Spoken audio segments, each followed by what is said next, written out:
സുഹൃത്തുക്കളെ എല്ലാവർക്കും നമ്മുടെ പുതിയവരിലേക്ക് സ്വാഗതം. ഇന്ന് ഞാൻ നിങ്ങളെ അറിയിക്കാൻ വന്നിരിക്കുന്ന ഒരു കാര്യം എന്താണെന്ന് വെച്ച് കഴിഞ്ഞാൽ, ഇന്ന് ഞാൻ കണ്ട വിചിത്രമായിട്ടുള്ള കുറച്ച് കാര്യങ്ങളൊക്കെയാണ്. മോഡിഫിക്കേഷൻ്റെ കാര്യങ്ങളൊക്കെ നമ്മൾ ഓൾറെഡി പറഞ്ഞതാണ് അല്ലേ.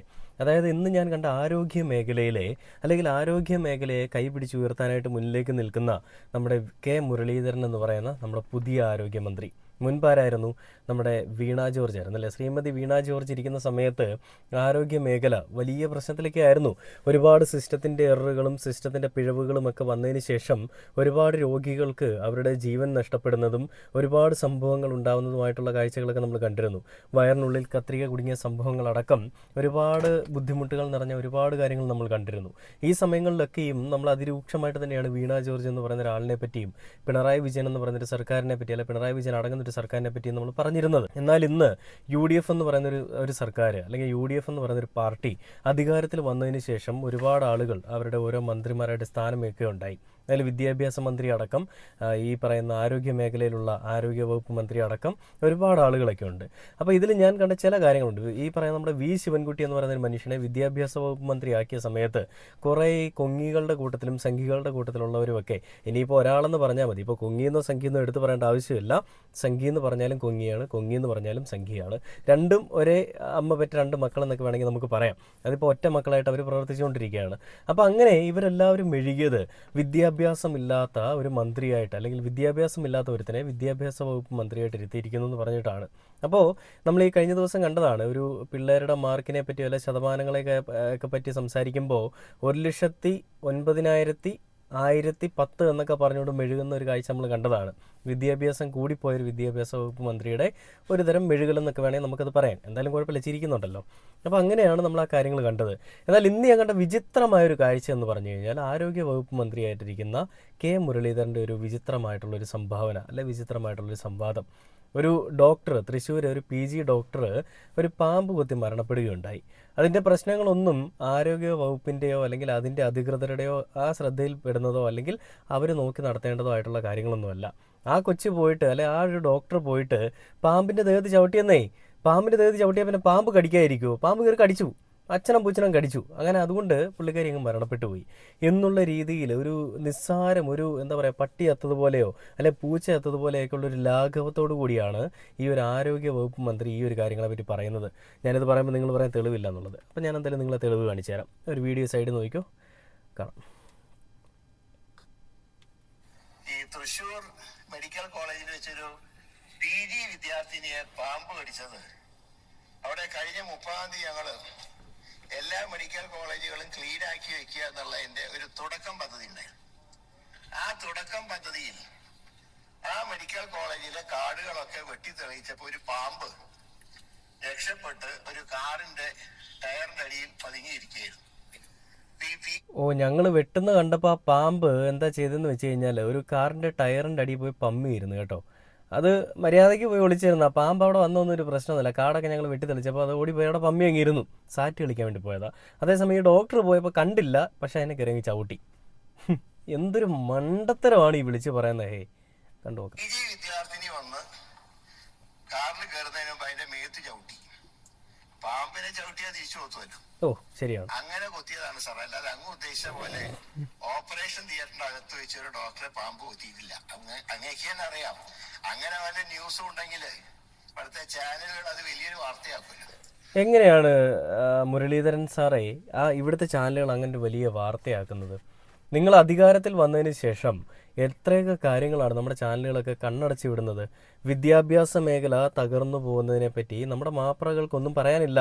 ആരോഗ്യ മേഖല തകർന്ന് തകിടം മറിഞ്ഞു പോകുന്നതിനെ പറ്റിയും നമ്മുടെ ഈ പറയുന്ന മാധ്യമ പാപ്പരാസികൾക്കൊന്നും പറയാനില്ല. ഇപ്പോൾ ഇതാ ഈ പറയുന്ന കേരളം എല്ലാത്തിലും നമ്പർ 1 ആണെന്ന് പറഞ്ഞിരിക്കുന്നിടത്ത് കേരളം നമ്പർ 1 അല്ലാതെ ആകുന്ന കാര്യങ്ങളിൽ ഒന്നിലും ഒരു പ്രശ്നമില്ല. പെൻഷൻ മുടങ്ങുന്നതൊക്കെ സർവ്വസാധാരണമായിട്ട് മാറുന്ന ഒരു കാര്യങ്ങളിലേക്ക് ഇപ്പോൾ നമ്മുടെ മാധ്യമങ്ങളൊക്കെ കൊണ്ടുപോയിക്കൊണ്ടിരിക്കുകയാണ് കാര്യങ്ങൾ. നമ്മുടെ നാട്ടിലെ മാധ്യമങ്ങൾ നിങ്ങളുടെ PR അല്ലേ, അല്ലെ നിങ്ങളുടെ വീട്ടിലെ നിങ്ങളുടെ തുണി കഴുകി തരുന്ന ഈ അടിമകളാണല്ലോ എന്ന് തന്നെ ഉറപ്പിച്ച് പറയാൻ സാധിക്കും. കാരണം നമ്മുടെ നാട്ടിലെ മുഖ്യധാരാ മാധ്യമങ്ങളെല്ലാം ഇന്ന് ഈ പറയുന്ന UDFന് വേണ്ടിയിട്ട് അഹോരാത്രം പണിയെടുത്തുകൊണ്ടിരിക്കുകയാണ്. അല്ലെ UDFന് വേണ്ടിയിട്ട് അവരുടെ വീട്ടിലെ ജോലിയൊക്കെ ചെയ്തുകൊണ്ട് അവർ കൊടുക്കുന്ന എന്തെങ്കിലും നക്കാപ്പിച്ചയും വാരി തിന്നുകൊണ്ട് അല്ലെങ്കിൽ ആ നക്കാപ്പിച്ചയും അക്സെപ്റ്റ് ചെയ്തുകൊണ്ട് പണിയെടുത്തുകൊണ്ടിരിക്കുകയാണ്. രാഷ്ട്രീയം, മീഡിയ, ഇത് രണ്ടും ഒരേ എല്ലിൻ്റെ രണ്ടറ്റം ഉറിഞ്ച് ജീവിക്കുന്ന വർഗ്ഗമാണെന്ന് നമ്മുടെ മോഹൻലാൽ ഒരു സിനിമയിൽ പറഞ്ഞിട്ടുണ്ടല്ലേ. ആ സിനിമയിൽ പറഞ്ഞിട്ടുള്ളത് അതേ കാര്യം തന്നെയാണ് ഇന്നിവിടെ നമ്മൾ പ്രാവർത്തികമായി കാണുന്നത്. പിണറായി വിജയൻ ഇവിടെ ഇരിക്കുന്ന സമയത്ത് ഈ മാധ്യമങ്ങൾക്കൊന്നും ഈ ഒരു ഐക്യവും ഈ പറയുന്ന ഒത്തൊരുമ ഒന്നും ഉണ്ടായിരുന്നില്ല. എന്നാൽ ഇന്നത്തെ മാധ്യമങ്ങൾക്ക് എല്ലാവർക്കും അങ്ങോട്ടും ഇങ്ങോട്ടും ഭയങ്കര അങ്ങോട്ട് സ്നേഹമാണ്. എങ്ങനെയെങ്കിലും പിണറായി വിജയൻ അല്ലെ പിണറായി വിരുദ്ധത അങ്ങോട്ട് ഇങ്ങനെ നല്ല രീതിയിൽ ഉറപ്പിച്ച് വെക്കണം. എന്നിട്ട് വി.ഡി. സതീശനെ പൂക്കി മന്ത്രിയെന്നും പൂക്കി മോനെന്നും പൂക്കി സതീശനെന്നും പല രീതിയിൽ പറഞ്ഞുകൊണ്ട് അങ്ങ് പൊക്കി കൊണ്ടുപോകണം. പൊക്കി പൂക്കി പൂക്കി എന്ന് വിളിച്ചവർ മറ്റ് പല പേരുകളും വിളിക്കുന്ന ഒരു സമയത്തിലേക്ക് മാറിയിട്ടുണ്ട് എന്തായാലും കാര്യങ്ങൾ. അപ്പോൾ ഇതിൽ ഈ ഒരു കാര്യത്തിൽ മുൻപ് വീണ ജോർജ് ഇരിക്കുന്ന സമയങ്ങളിൽ വീണ ജോർജിൻ്റെ ഭാഗത്ത് നിന്ന് ഫോൾട്ട് വന്നിട്ടുള്ള പല കാര്യങ്ങളും ഇവർ അന്ന് പ്രതിപക്ഷമായിരിക്കുന്ന സമയത്ത് വലിയ രീതിയിൽ പ്രതികരിച്ചിട്ടുണ്ട്. അപ്പോൾ അത്തരത്തിലൊരു പ്രതികരണം ഞാൻ നിങ്ങളെ കാണിച്ചു തരാം.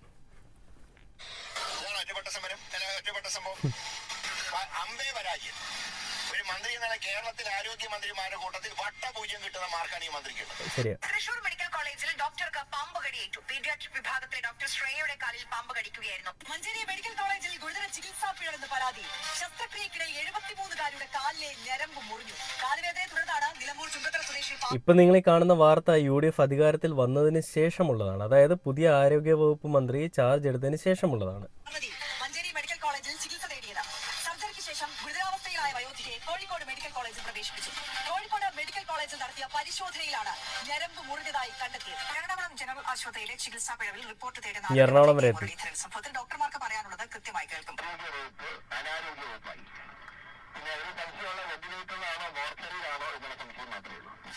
ആ വകുപ്പ് വെന്റിലേറ്ററിലാണോ മോർച്ചറിയിലാണോ എന്നാണ് സംശയം.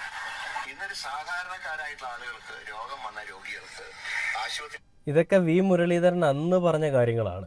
ഇന്ന് അദ്ദേഹത്തിന് പറയാനുള്ള എന്താണ്? വിശദമായ അന്വേഷണം ഉണ്ടാകും, സിസ്റ്റത്തിൻ്റെ എററാണെന്ന് പറയില്ല, നടപടി എടുക്കാതെ ഇരിക്കില്ല, ആരാണോ തെറ്റിയെന്ന് അവർക്കെതിരെ നടപടി എടുക്കുമെന്നൊക്കെയാണ്. അപ്പോൾ അന്ന് ഈ രീതിയിൽ മെഴുകിയ മെഴുകിയ കെ മുരളീധരൻ ഇന്ന് ഈ കാര്യങ്ങളൊക്കെ സംഭവിക്കുമ്പോൾ, കഴിഞ്ഞ ദിവസം മെഡിക്കൽ കോളേജിൽ ഒരാളുടെ കാലിൽ നിന്ന് പുഴു അരിച്ച് താഴേക്ക് വീഴുന്ന ഒരു അവസ്ഥ വരെ ഉണ്ടായി. അതിനെപ്പറ്റി പ്രതികരിക്കുന്ന ഒരു കാര്യം ഞാൻ നിങ്ങളെ കാണിച്ചു തരാം.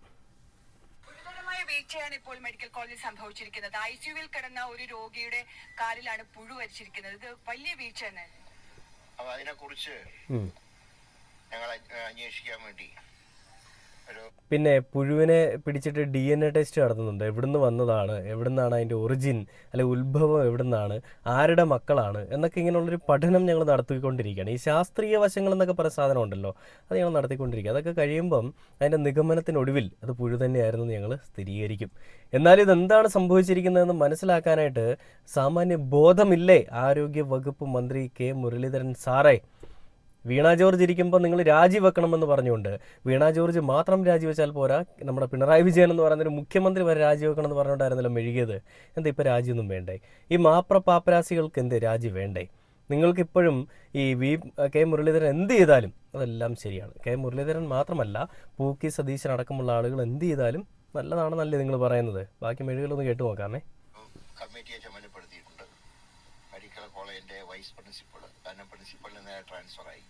വൈസ് പ്രിൻസിപ്പൾ സൂപ്പറുണ്ട്, അതുപോലെ തന്നെ ഓർത്തോവിൻ്റെയും സർജിക്കൽ വിഭാഗത്തിൻ്റെ HOD-മാർ ഇവരടങ്ങിയ കമ്മിറ്റിയോട് 48 മണിക്കൂറിനകം റിപ്പോർട്ട് സമർപ്പിക്കാൻ ആവശ്യപ്പെട്ടിട്ടുണ്ട്. അതോടൊപ്പം തന്നെ ഈ അങ്ങനെ പുഴുവരിച്ചുവെങ്കിൽ അതെങ്ങനെ ICUവിൽ വന്നു, അങ്ങനെ എല്ലാ കാര്യങ്ങളെ കുറിച്ച് വിശദമായി 48 മണിക്കൂർ എന്ന് പറയുമ്പോൾ നാളെ വൈകിട്ട് 7 മണിക്ക് അകം റിപ്പോർട്ട് തരണമെന്നാണ് ആവശ്യപ്പെട്ടിട്ടുള്ളത്. അതനുസരിച്ച് നടപടി മറ്റന്നാൾ തന്നെ അതിന് തുടർന്നുള്ള നടപടി ഉണ്ടാവും. ICUവിൽ ഈച്ച കയറുക എന്ന് പറഞ്ഞാൽ നമുക്ക് വെറുതെ പറഞ്ഞു പോകാൻ പറ്റുന്നില്ല. അത്രയും അതീവ സുരക്ഷ വേണ്ട.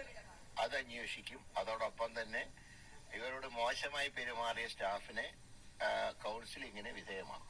അക്കാര്യത്തിൽ യാതൊരു ദാക്ഷിണ്യവും വകുപ്പിന്റെ ഭാഗത്തുണ്ടാവില്ല. പക്ഷേ വീണ ജോർജ് രാജിവെക്കണമെന്ന് പറഞ്ഞുകൊണ്ട് നാഴികയ്ക്ക് 40 വട്ടം പ്രസംഗിച്ചുകൊണ്ട് കിടന്ന ആളുകളാണ് ഇന്ന് ഞങ്ങൾക്ക് ഇതിനെപ്പറ്റി കൂടുതൽ കാര്യങ്ങൾ പഠിക്കേണ്ടതായിട്ടുണ്ട്. പുഴുവിനെ പറ്റിയും ഈച്ചയെ പറ്റിയും ഒക്കെ ഞങ്ങൾക്ക് പഠിക്കേണ്ടതായിട്ടുണ്ട്. ഇങ്ങനെയായിരുന്നു നമ്മുടെ ആരോഗ്യ മേഖല ഈ പിണറായി വിജയൻ അല്ലെങ്കിൽ ഇടതുപക്ഷ സർക്കാർ ഇവിടെ ഭരിക്കുന്ന സമയത്ത്. കേരളം നമ്പർ 1 ആയതും, കേരളത്തിൻ്റെ ആരോഗ്യ മേഖല നമ്പർ 1 ആയതും, വിദ്യാഭ്യാസ മേഖല നമ്പർ 1 ആയതും, പൊതുഗതാഗതം നമ്പർ 1 ആയതുമൊക്കെ UDFിൻ്റെ സംഭാവന കൊണ്ടല്ല, ഉമ്മൻചാണ്ടി ഇട്ട കല്ലുകൊണ്ടൊന്നും അല്ല ഈ പറയുന്ന ഇത്രയും നമ്പർ 1 ആക്കിയെടുക്കാൻ സാധിച്ചത്. ചെയ്ത്. അങ്ങനെ ആയിരുന്നെന്നുണ്ടെങ്കിൽ ഉമ്മൻചാണ്ടിയുടെ കല്ല് മാത്രം വെച്ച് പ്രതിഷ്ഠ വെച്ച് പൂജിച്ചാൽ പോരായിരുന്നോ? ഉമ്മൻചാണ്ടിക്ക് കല്ലിടാൻ അറിയാം, ബാക്കിയുള്ള ആണുങ്ങൾ വന്നിട്ട്, നട്ടലുള്ളവന്മാർ വന്നിട്ട് പണി ചെയ്തിട്ട് പോയി. എന്നിട്ട് ഇപ്പോഴും അവർ മെഴുകിക്കൊണ്ടിരിക്കുന്നത് ഞങ്ങൾ തുടങ്ങി വെച്ച കാര്യങ്ങളൊക്കെയാണ് ഇന്നും ഈ കേരളത്തിൽ നടപ്പിലായിക്കൊണ്ടിരിക്കുന്നതെന്നാണ്. ആരോഗ്യ മേഖല മാത്രമല്ല, എത്രയെത്ര മേഖലകളാണ് ഇവർ വന്ന് കൈവച്ചതോടുകൂടി തകിടം മറിഞ്ഞു പോയിരിക്കില്ല, തകർന്നു പോയിരിക്കുന്നത്. അതിനെപ്പറ്റി ഒന്നും ഇവർക്കൊന്നും മെഴുകാനില്ല, അല്ലെ? അതിനെപ്പറ്റി ഒന്നും പ്രത്യേകിച്ചൊന്നും പറയാനില്ല. മെഴുകാൻ മാത്രമേ ഇവരെ കൊണ്ട് സാധിക്കുകയുള്ളൂ. ഒന്നും ചെയ്തു വെക്കാൻ സാധിക്കില്ല. എന്നാൽ ചെയ്തതിനെ ഒന്ന് മെയിൻറ്റെയിൻ ചെയ്ത് കൊണ്ടുപോകാമെന്ന് ചോദിച്ചു കഴിഞ്ഞാൽ അതും പറ്റില്ല. ഈ കഴിഞ്ഞ ദിവസം നിയമസഭയിൽ ഈ ധവളപത്രം സമർപ്പിക്കുന്ന സമയത്തൊക്കെ പൂക്കിമോനായിട്ടുള്ള വി.ഡി. സതീശൻ പറഞ്ഞത്, ഉത്തരം മുട്ടുമ്പോൾ കൊഞ്ഞനം കുത്തുന്നുള്ള രീതിയിൽ അദ്ദേഹം പറഞ്ഞൊരു കാര്യമുണ്ട്. നിങ്ങൾ ചെയ്തതിൻ്റെ കണ്ടിന്യൂറ്റി ചെയ്യാൻ, അല്ലെ നിങ്ങൾ ചെയ്തു വെച്ചതിൻ്റെ ബാക്കി ചെയ്യാനല്ല ഞങ്ങൾ അധികാരത്തിൽ വന്നിരിക്കുന്നത്. ഞങ്ങൾ ഞങ്ങളുടേതായിട്ടുള്ള കുറച്ച് കാര്യങ്ങൾ ചെയ്യാനായിട്ടാണ് അധികാരത്തിൽ വന്നിരിക്കുന്നത്. അതായത് റെയിൽ എന്ന് പറയുന്ന ആ ഒരു ചുമന്ന കുറ്റി എടുത്ത് മാറ്റിയിട്ട് ഒരു പച്ച കുറ്റി സ്ഥാപിക്കുക, അതിവേഗം ബഹുദൂരം എന്നുള്ളൊരു പേരൊക്കെ കൊടുക്കുക. പിന്നെ ഭവന നിർമ്മാണ പദ്ധതിയായിട്ടുണ്ടായിരുന്ന ലൈഫ് മിഷൻ അതെടുത്ത് കളഞ്ഞിട്ട് UDFൻ്റെ ഉമ്മൻചാണ്ടി സർക്കാരിൻ്റെ അല്ലെ ഉമ്മൻചാണ്ടിയുടെ പേര് കൊടുത്തുകൊണ്ട് ഒരു മിഷൻ അങ്ങോട്ട് സ്റ്റാർട്ട് ചെയ്യുക. ഇതൊക്കെ ചെയ്യുമ്പോഴും നല്ലതാണ്, എല്ലാം നമ്മുടെ നാട്ടിലെ ജനങ്ങൾക്ക് വേണ്ടിയിട്ട് തന്നെയാണ് ചെയ്യുന്നത്. പക്ഷേ വയനാട്ടിലേക്ക് നിങ്ങൾ പിരിച്ച ഫണ്ട് എവിടെയെന്നുള്ളൊരു ചോദ്യം ഞാൻ ചോദിക്കുന്നുണ്ട്. എന്തായാലും ആ ചോദ്യത്തിന് ഉത്തരം കിട്ടില്ലെന്നറിയാം. ഒരു മൂത്ത കൊങ്ങികളും ഒന്നും മെഴുകില്ല, അല്ലെങ്കിൽ ഒരു മൂത്ത കൊങ്ങികളുടെയും റിപ്ലൈ അതിനുണ്ടാവില്ലെന്ന് എനിക്ക് നന്നായിട്ടറിയാം. കാരണം ഈ കാറ്റത്ത് പറന്നു പോയൊരു സാധനം, അല്ലെങ്കിൽ ഈ എന്താ പറയുക, നമ്മൾ ഐസിൽ പെയിൻ്റ് അടിക്കുക, വെള്ളത്തിൽ പെയിൻ്റ് അടിക്കുക എന്നൊക്കെ പറയുന്നത് പോലെ അങ്ങനെ എവിടെയോ പെയിൻ്റ് അടിച്ചൊരു സാധനമാണ്. അതിനെപ്പറ്റി ഒരു അറിവുമാർക്കില്ല. ഒരുത്തന് പോലും ഒരു തേങ്ങയും അറിയില്ല. എന്ത് പറഞ്ഞാലും ശബരിമല വിഷയമെന്ന് പറഞ്ഞുകൊണ്ട് മെഴുകുക, വയനാട്ടിലെ ഫണ്ട് എവിടെയെന്ന് പറഞ്ഞുകൊണ്ട് മെഴുകുക. ഇത് മാത്രമാണ് ഇവരും ചെയ്യുന്നത്. ഇടതുപക്ഷത്തിനെതിരെ ഇവർ ചോദ്യങ്ങൾ ചോദിക്കുമ്പോൾ നിങ്ങളൊരു കാര്യം മനസ്സിലാക്കണം.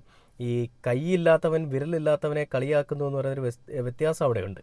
അതായത് ഇടതുപക്ഷം അവിടെ 178 വീടുകൾ നിർമ്മിച്ച് നൽകുമെന്ന് പറഞ്ഞെടുത്ത് 178 വീടുകൾ നിർമ്മിച്ച് നൽകി കഴിഞ്ഞു.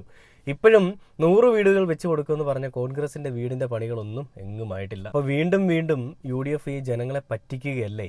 മണ്ടന്മാരായിട്ടുള്ള നമ്മുടെ നാട്ടിലെ ജനങ്ങൾ ഇപ്പോഴും അവരെ താങ്ങി എല്ലാം അവർ ചെയ്തു തരുമെന്നും പറഞ്ഞുകൊണ്ട് ഇങ്ങനെ നടക്കുകയാണ്. എന്തായാലും അടപടലം തേഞ്ഞൊട്ടിയിരിക്കുകയാണെന്നുള്ളൊരു കാര്യത്തിൽ ഒരു സംശയവുമില്ല. എന്നാലും കുഴപ്പമൊന്നുമില്ല, നമ്മുടെ മുഖ്യമന്ത്രി ചിരിക്കുന്നുണ്ടല്ലോ. ഞങ്ങൾക്ക് ആ ചിരി മാത്രം മതി. ഒരു ചിരി കണ്ടാൽ മൊഴി കണ്ടാൽ അത് മതി